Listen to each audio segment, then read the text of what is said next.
Good evening. మధ్యతరగతి వారి సొంతింటి కలను నిజం చేస్తున్న ప్రజా ఇంజనీర్ సిండికేట్స్ వారి సొంతిల్లు కార్యక్రమానికి స్వాగతం.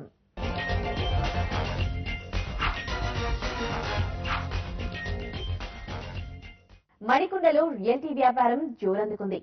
రెసిడెన్షియల్, కమర్షియల్ రంగంలో ఎన్నో ప్రాజెక్టుల నిర్మాణం వేగంగా సాగుతోంది. ప్రశాంతమైన వాతావరణం ఉండడంతో కస్టమర్లు ఫ్లాట్స్ ను కొనేందుకు ఆసక్తి చూపుతున్నారు. అటు వాణిజ్యంగా ఇటు నివాసయోగ్యంగా ఎంతో అనువైన ప్రాంతం మణికొండ. ప్రముఖ సాఫ్ట్వేర్ కంపెనీలన్నీ ఇక్కడికి సమీపంలో హెడ్ క్వార్టర్స్ ను కలిగి ఉండటంతో గత 2 దశాబ్దాలుగా ఈ ప్రాంతం ఎంతో వేగంగా అభివృద్ధి చెందింది. మౌలిక వసతులు మెరుగ్గా ఉండటంతో ఈ ప్రాంతంలో రియల్ ఎస్టేట్ రంగం ఊపందుకుంది. ముంబై ఓల్డ్ హైవే ఈ ప్రాంతం నుంచి వెళ్లడం, శంషాబాద్ ఎయిర్పోర్ట్ 40 కిలోమీటర్ల దూరంలో ఉండటం, ఔటర్ రింగ్ రోడ్డు 3 కిలోమీటర్ల దూరంలో ఉండటంతో రియాలిటీ రంగంలో పెట్టుబడులు పెట్టేందుకు ఆసక్తి చూపుతున్నారు. ఇక హైటెక్ సిటీ ఎంఎంటీఎస్ ట్రైన్ స్టేషన్ కేవలం 6 కిలోమీటర్ల దూరంలోనే ఉండటం, అలాగే రోడ్డు రవాణా నెట్వర్క్ విస్తృతంగా ఉండటం ఈ ప్రాంతానికి plus point. IBM, Wells Fargo వంటి పెద్ద కంపెనీలు మణికొండకు దగ్గరలో ఉన్న రాయదుర్గం పోలీస్ స్టేషన్ సమీపంలో పూర్తి స్థాయి కార్యాలయాలను ఏర్పాటు చేశాయి. Financial hub Gachibowli, IT hub హైటెక్ సిటీలు కేవలం 5 కిలోమీటర్ల లోపే ఉండటంతో సాఫ్ట్వేర్ ఉద్యోగులు ఇక్కడ ఉండేందుకు ఆసక్తి చూపుతున్నారు. ఇన్ఫ్రా, షాపింగ్, ఎంటర్టైన్మెంట్ రంగాలు మణికొండలో వేగంగా విస్తరించాయి. దీంతో పాటు ముంబై ఓల్డ్ హైవేకి కేవలం కిలోమీటర్ దూరంలోనే మణికొండ ఉండడంతో ప్రస్తుతం ఈ ప్రాంతంలో రియాలిటీ భూమ్ జోరందుకుంది. గవర్నమెంట్ ఇప్పుడున్న రేట్ల ప్రకారం చూస్తే ఇసుక గానీ, స్టీల్ గానీ, సిమెంట్ గానీ చాలా రేట్లు పెరిగిపోయిందండి. కానీ కస్టమర్స్ వచ్చేసి అదే ఎప్పుడో పాత రేట్ల ప్రకారం 1500, 1600, 1800 అడుగుతున్నారు. వాళ్ళు కూడా గ్రహించాలి ఈ రోజు ఇసుక rate, steel rate, cement rate ఏ విధంగా ఉంది, కన్స్ట్రక్షన్ ఏ విధంగా ఉంది, దాన్ని బట్టి మనం ఏ రేట్ పెట్టాలనేది వాళ్ళు కూడా గ్రహించాలి. ముఖ్యంగా మేము కోరేది గవర్నమెంట్ ఏంటంటే స్టీల్, సిమెంట్, ఇసుక ఈ ఒక రేంజ్ లో ఉంటే బిల్డర్ కూడా ముందుకు వచ్చే అవకాశాలు ఉన్నాయి.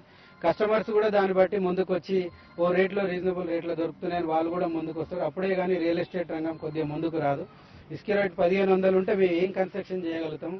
గత సంవత్సరంలో అయితే 600, 700 ఉండే. ఒకటేసారి 1500 రూపాయలు ఇసుక రిలీజ్ అయితే లేదంటే మార్కెట్లో ఇసుక దొరుకుతలేదని చెప్పేసి హై రేట్స్ 1500 నుంచి 2000 రూపాయలు టన్ ఉంది. టన్ను 2000 ఉంటే మేము ఏం తెచ్చి ఏమమ్ముతాం? ఒక లారీ వస్తే 80,000 రూపాయలు అవుతుంది మాకు. అందుకనే చాలా ఇబ్బందికరంగా ఉంది. గవర్నమెంట్ దీని ఏదో తొందరగా డిసిషన్ తీసుకొని ఇసుక రిలీజ్ చేసి మార్కెట్లో రీజనబుల్ రేట్ ఇసుక కనుక దొరికితే బిల్డర్స్ కూడా చాలా సంతోషపడతాడు. ఇప్పుడున్న రేట్స్ ప్రకారం చూస్తే మణికొండ ఏరియాలో దాదాపు ఎవరు చూసినా 2000 అడుగుతున్నారు. 2000కి అయితే వర్కౌట్ కాదండి. ఎప్పుడో కట్టిన అయితే అవి ఏదో పాత రేట్లో ఉన్నట్టయితే, పాత కన్స్ట్రక్షన్ అయితే వాళ్ళు ఇవ్వగలుగుతున్నారు. కానీ ముఖ్యంగా మణికొండ మంచి డెవలప్మెంట్ ఉన్నది. అందరూ కూడా సాఫ్ట్వేర్, ఇన్ఫోసిస్, విప్రో వీళ్ళంతా సాఫ్ట్వేర్ వాళ్ళు ఎక్కువ ఇక్కడ ముంగటికి వస్తున్నారు. ఇండివిజువల్ హౌసెస్ అయితే ఒక 2 బెడ్రూమ్ వచ్చి 1250 ఎస్ఎఫ్టీ అయితే ఇప్పుడు 20 లక్షలకు ఇస్తారా, 25కి ఇస్తారా అని అడుగుతున్నారు. 28 లక్షలు అయితే వర్కౌట్ అవుతుందండి. మణికొండ పరిసర ప్రాంతాల్లోని రియాలిటీ ప్రాజెక్టుల వివరాలను ఇప్పుడు చూద్దాం. అమృత సాయి బిల్డర్స్ నిర్మిస్తున్న రియాలిటీ ప్రాజెక్టులో చదరపు అడుగు ధర 2200 రూపాయలుగా ఉంది. ఎస్ఎల్బి డెవలపర్స్ కు చెందిన ప్రాజెక్టులో చదరపు అడుగు ధర 2000 రూపాయలు. కళ్యాణ్ రామ్ బిల్డర్స్ నిర్మిస్తున్న ప్రాజెక్టులో చదరపు అడుగు ధర 2100 రూపాయలుగా ఉంది. ఈ 3 ప్రాజెక్టులు ఈ ఏడాది చివరి నాటికి పూర్తి కానున్నాయి. మణికొండలో అనుహార్ హోమ్స్ నిర్మిస్తున్న ఏ స్క్వేర్ ప్రాజెక్టులో 2175 చదరపు అడుగుల లగ్జరీ ఫ్లాట్ ధర 53 లక్షల రూపాయలు. విషన్ కన్స్ట్రక్షన్ డెవలప్ చేస్తున్న లక్ష్మీ రెసిడెన్సీలో 1306 చదరపు అడుగుల ఫ్లాట్ ధర 32 లక్షల రూపాయలుగా ఉంది. Manikonda, Uppalaguda, OU colony, secretariat main road ప్రాంతాన్ని కమర్షియల్ హబ్ గా చెప్పొచ్చు. రాష్ట్రంలోనే పేరెన్నికగన్న లాంకో హిల్స్ ఈ ప్రాంతంలో ఉండటం విశేషం. సంపన్న వర్గాలు అధికంగా ఉండటంతో ఈ ప్రాంతంలో రియాలిటీకి భారీ డిమాండ్ ఉంది. ఫిలిం నగర్ సినీ స్టూడియోలు మణికొండకు దగ్గర కావడంతో ఎక్కువ మంది సినీ, టీవీ నటులు ఈ ప్రాంతంలో ఫ్లాట్స్ ను ఎక్కువగా కొంటున్నారు. పచ్చదనంతో పాటు ట్రాఫిక్ హడావిడి కూడా పెద్దగా లేకపోవడంతో మణికొండ షూటింగ్ స్పాట్ గా మారింది. ప్రశాంతమైన వాతావరణం, ఐటీ కంపెనీలు దగ్గరగా ఉండటంతో మణికొండ ప్రాంతంలో రియాలిటీ భూమ్ రోజు రోజుకి పెరుగుతోంది. ఇంటి నిర్మాణం కోసం తగినంత రుణం పొందాలంటే ఏం చేయాలి? బ్యాంకుల నుంచి గరిష్ట రుణం కోసం ఎలా ప్లాన్ చేసుకోవాలి? ఆదాయానికి అనుగుణంగా ఈఎంఐలను ఎలా నిర్ణయించుకోవాలి? తెలుసుకోవాలంటే వాచ్ దిస్ స్టోరీ. సొంతిల్లు సమకూర్చుకోవడం అనేది ప్రతి ఒక్కరి కల.